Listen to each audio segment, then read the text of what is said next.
Welcome back, everybody. It's Nico here. Today will be a little bit different from the past two videos. This one will be about the recent Sunbreak info that has been revealed online due to Capcom giving creators chances to go out and actually get a chance to play Monster Hunter Rise Sunbreak.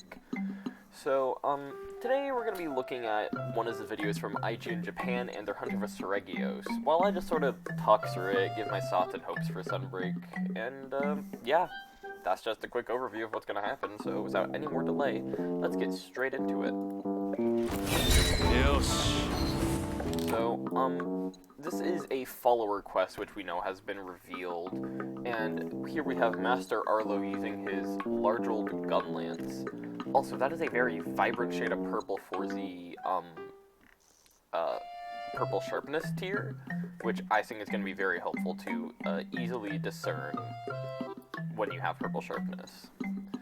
Now, here they're hunting a Seregios, decided to just jump straight into it, and, well, let's just say Seregios is looking really good. The moveset seems to be pretty similar and faithful to old gen. I've been fighting a lot of GU Seregios, so I can at least say that it's decently similar to it in many ways. And, just want to say, the AI for the followers seems to be pretty good. Master Arlo seems to have a good handle on how they use their skills and, like, the abilities of their weapon.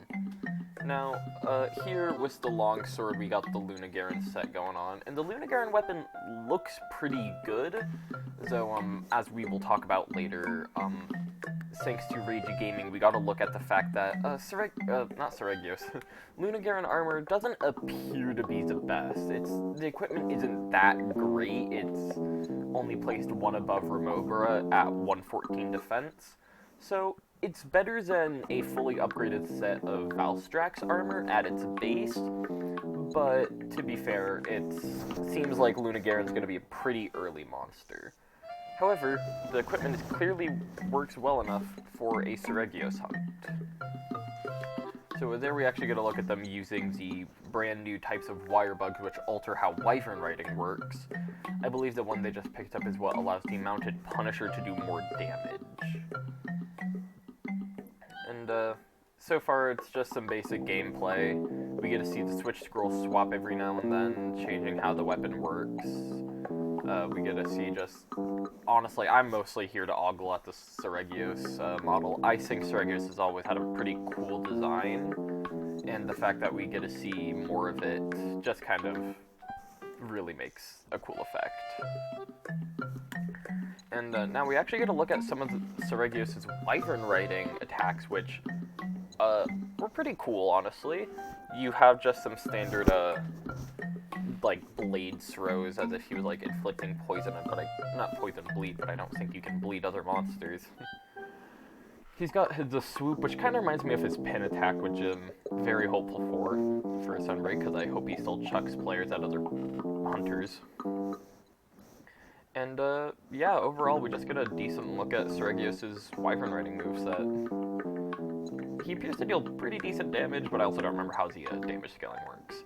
Now, something I do want to note is that because they picked up the mounted Punisher wire bug, the thread turned red. And I think that's very cool, but I wonder how it's going to work with people who have modded their game to have different colorations. Now, this section, this general area, again, makes me hopeful for the AI, because they seem to be pretty good at Wyvern riding and understanding how to use it efficiently. As we can see, Master Arlo is utilizing a Diablos here to deal massive amounts of damage to the Seregios for basically free, while the player character can still go around and fight Seregios if they want to. Which I can assume would help a lot for DPS, but that's a thing you can already do with multiple hunters, but I've never played Rise multiplayer, so...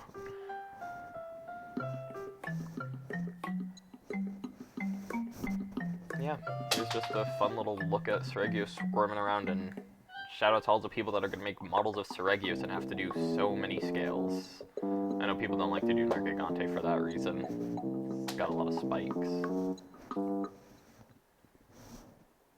Now, here we can see that the bleeding portion of the health bar seems to be its own little section. So, you know, when you have bleed damage, it's its own thing. And we've already know that it's gotten they've changed how bleeding works, but that is a lot of health taken off right there. Like, that's around like 25-30% health, and they're playing aggressive instead of healing. And what's the punish for it? Another ton of their health taken off, and then a wirefall punish. They switched over to a light Bogan, and we already get a look at some of the new silk binds for that. And I don't know if this is something you can already do in Rise, but it looks like there's just like a rapid fire overloading your clip type deal. And that's actually kind of interesting. I'm hoping it's like a newer thing, but I don't really play light bowguns, so I could be completely wrong. Now, we've switched over to the switch axe here, and obviously this is what I'm very excited about because I play switch axe.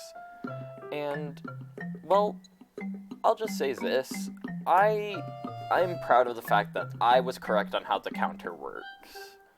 But we'll get into that in just a second here as they deal with the Seregios. Now, here we can actually see how quickly they get rid of bleed. It takes like 2 seconds to get rid of it, basically. Like, if you've played older Monster Hunter, you know how long it takes, and it takes forever. And if I can direct your attention up to the top left of that clip, you got the little purple health that indicates you were bleeding, and then once it's done, all the purple health just cleared up. Now, here is the counter. Now, you can tell it is okay, so basically, you go into the counter stance, and suddenly your sword drain starts draining really quickly. And they released it because obviously it's not worth it for them to hold it there because you want to have your sword gauge filled up at least somewhat. And we see here that, you know, it does work how I thought it was going to work, in which case you go into the stance, you swing, and you clash with the monster, and that's how your attack goes off. And as you can also see, it instantly sent them into the amped state, so you can immediately do a latch onto the monster for a discharge if that's what you wished to do, which obviously is pretty powerful. Now, other than that, we don't see too much new stuff here, but there was a video released by a Japanese YouTuber, I cannot remember their name for the life of me, but it showed off that wild swing when you hit ZR. Normally you do like a swing around, but now it has a attack that kind of goes quicker into the sword form of the attack instead of doing something with axe mode. Now, before we get this next clip, I want to say that online people have noticed that there appears to be a skill that rewards you for dodging and swapping and switch skill evading at the right time. This clip shows how fast and how broken it potentially could be. So here they are in blue scrolls, they switch to red, do a single attack, and then evade out of the way while they switch. So, just because it happens so quickly. They're in red here, they make one swing, and then they switch skill swap and immediately evade as Seregios is attacking them. And it looks like this. So swing, swap, evade. And that is so dang quick, and the iframes they got off of that is insane. And I think it's really going to provide a benefit for endgame monsters, because I feel like due to the fact that we have moves like that, due to the fact that we have so many counters, some of the endgame monsters are going to throw some crazy shit at us just to really put us to the test, and I feel like it could have a decently high skill ceiling. But other than that, I feel like switch skill swap is going to be something very helpful for even, say, like, Lance and Gun Lance, which have a much slower evade. They don't really, well, not slower, but they don't really have an evade. They have like a little jump out of the way. I feel like this could be a decent way for them to have a larger jump. And another good look at the amped thing. It kind of, not amped or discharge, the counter kind of reminds me of the compressed elemental discharge. And how if you have full charge there and you swing, then you get like the little extra burst, which it looks like, depending on if you hit the right spots, the counter will act as if your sword was in amped form when you do it, so that's kind of fun. And there's the Surigios going down. I will link this video down below if you want to watch it. It's from IGN Japan. Now, shout out to Rage Gaming. They did have their own little video that they made, and I'm obviously going to mute it because they were talking over it the whole time, but we do get to see a new Arachnoid variant. I'll have that on screen right now real quick because, well, it's Arachnoid variant. Supposedly it shoots blast powder, so that's going to be interesting as hell, because, well, blast powder. Now, going into their video for just a quick second, we can see them quickly craft some gear, and I do want to point out that, again, as I said earlier, Lunagaren is only above Remobra armor, so it's probably going to be a decently early thing, but, if we notice there, 4 slot decos. So, we are getting decorations that have 4 slots again, which is pretty helpful for making builds, and I'm hoping we get some of the same skills we did in World, like the attack +4 defense, or like the multi-skill, because those were really fun to have. Now when we look at the Switch Axe, because they're going to craft some new gear, we get to see something new. Rampage slots. What are these? We don't really know yet. My personal idea is that the ramping up weapons is no longer a thing, because you would need Rampage tickets for that, but the Rampage is over. The Rampage is stuck in Kimura, this has been confirmed. You killed all Mother Narwa, Rampage is over, it's no longer prevalent. But because ramping up weapons, still, they might want it to be a thing, they've kind of transferred that system into skills, or into decorations maybe, so that you can, you know, choose Rampage slots in order to increase your weapons that way, and it's basically going to be the new form of ramping the weapons up.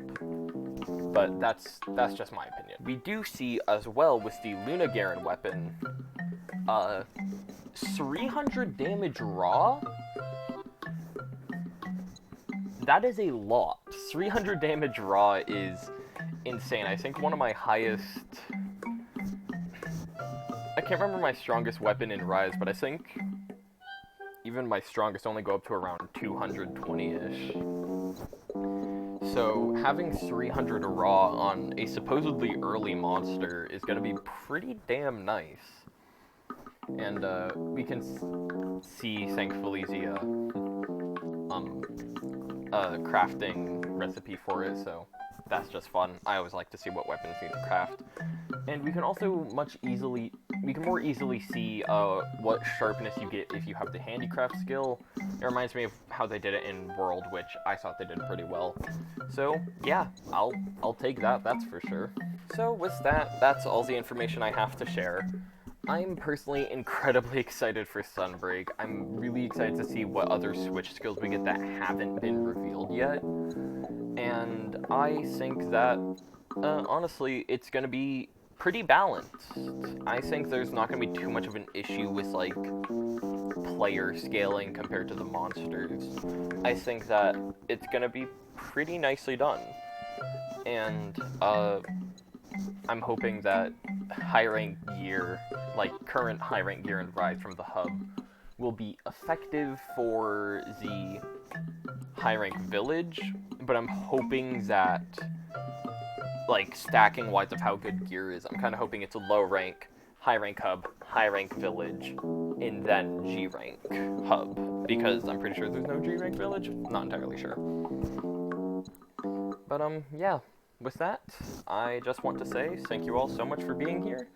I know there wasn't too much after talk this time around. I don't really know what I'm going to talk about this time around, because with the weapons there was a lot to give on opinions, but this time around it's just a massive info dump, and the only thing I can say is, oh my fucking god, I am so excited for Sunbreak.